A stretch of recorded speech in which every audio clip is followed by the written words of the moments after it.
This is the last step for every project that I've made for almost 40 years. It's a product called Paste Wool Lube by Mohawk Finishing Products. I'll put a still up so you can do a Google search. You can find this on the internet. This is a gallon, and this is about $55. If you can buy a quart, you're better off, because I've had this gallon for a long time, and it goes a long way, so you don't need to buy a full gallon. You apply it with steel wool, and what it does is it evens out the finish. So anytime you finish something, you're going to kind of be able to see the finish in different lights, if you know what I mean. And it's going to give your finish a silky, smooth feel. Furniture has to work on two levels. It has to look good and it has to feel good. So if it looks good, you've got a beautiful piece of solid made furniture. You want it to feel good, because inevitably someone's going to come up to take a closer look and they're going to run their hand over it, and you want that sensation to be satisfying. You want it to have that beautiful, silky, smooth feel. So you're going to apply it with 4-0 steel wool. This is not a wax, and that's important. I never like to wax things, because once you put a wax on something, then you have to remove the wax if you're ever going to refinish it. If you saw last week's episode, you know that I lightly sanded this piece, cleaned it up first, lightly sanded it, and then just put a few new coats on, and it looks good as new with a little more character. So I don't like to wax things. This is not a wax. I'll bring the camera over and we'll take a close look at what this stuff looks like. When this can is new, it's a paste. It has a paste consistency, but over time you can see it's turned into a liquid. Still works the same. It's just a little bit nicer when it's a paste, but it still works the same. So this is the steel wool.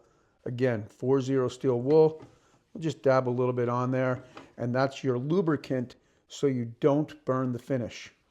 What I'm about to do is described as a hand-rubbed finish, and I want to see if we can hear the difference between a hand-rubbed finish and just the finish. So I'm just running my hand over it. I'm not going to talk, let the mic pick this up. And we'll do the same thing once I've rubbed out the finish. I've got the wool lube on the steel wool, and just like sanding or anything, you work in the direction of the grain. Put a little elbow grease into it. Usually I'll dip on a surface this big, I'll dip the steel wool back into the wool lube paste, maybe another 2 or 3 times.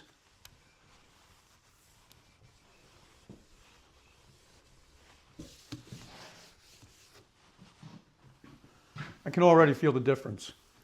After hand rubbing the top and the entire cabinet, the legs, the sides and everything, now I'm using a clean paper towel. I'm just going to remove any of the residue. And again, this is a bit of elbow grease.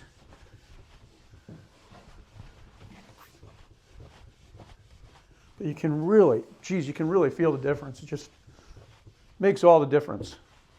When I learned how to do any of this woodworking, I was working at a place called the Woodworker, and my boss at the time, Bob Waltsack, he introduced me to this. Everything we made, before it went out the door, the last step was to hand rub the entire piece of furniture with the wool lube buffing paste.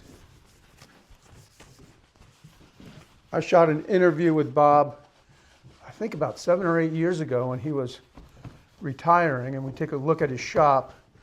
So if you want to see what he looks like or see his old shop, I'll put a link on the screen. Now this stuff doesn't have a strong smell, and it doesn't feel like it's particularly toxic. The reason why I wear gloves, if you didn't have gloves on, it just kind of feels like you have soap on your hands. So that's always a nice thing. I don't really like to have a lot of strong smells in the shop. The original finish on this, the Waterlocks, has a strong smell. When I use that, I open the windows and I wear a respirator. So you can really feel the difference. Again, I'll bring the camera over. Actually, I don't have to because the mic's right here. So here we go.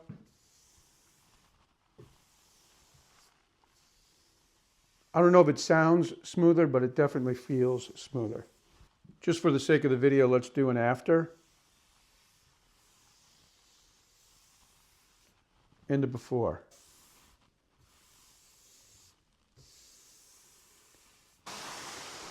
Over here I have the step stool that I made a few weeks ago.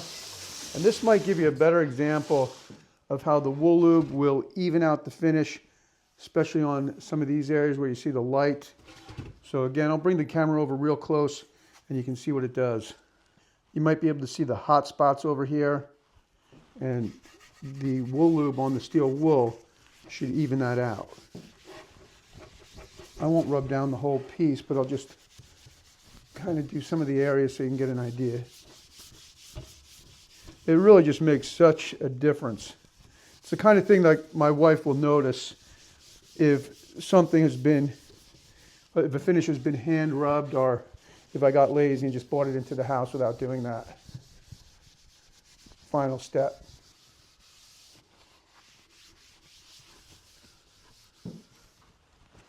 Well, I'm not sure how well that comes off on camera, but in person it makes all the difference. The piece of furniture, the finish looks more even and it just feels so much nicer.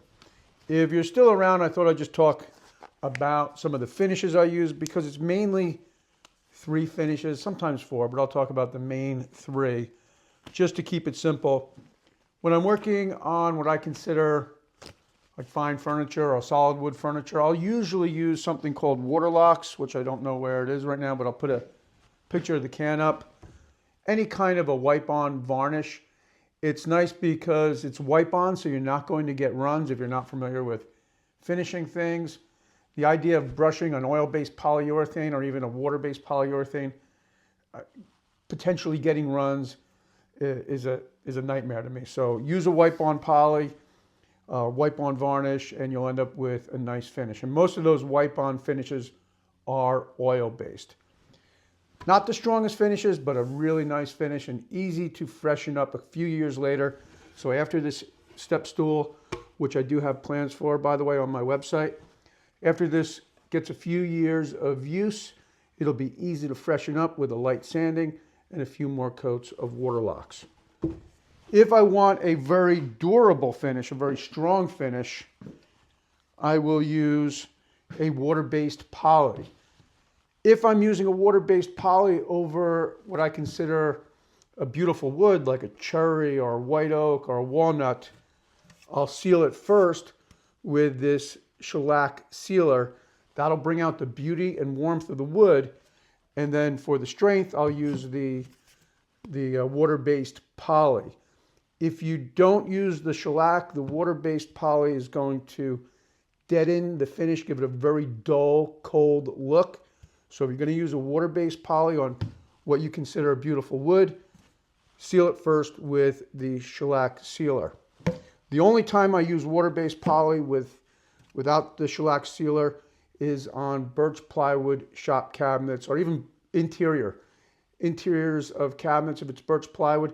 The nice thing about the water-based poly is it's not going to yellow the finish over time, so you're going to end up with a nice bright white color, as opposed, you can imagine if these were all yellowed out with a regular oil-based polyurethane. A very simple finish, but you do need to spray, is lacquer. I like this. It's not the strongest finish again, but so for instance, if I'm making a table and I'm going to want the tabletop to be very durable, I might spray the base of the table with the solvent-based lacquer. That'll give me the look that I want. And then for the tabletop, I'll use a combination of the sealer first and then the water-based polyurethane. And then the last step in all of those finishes, again, is the wool lube. So hope you found this video helpful.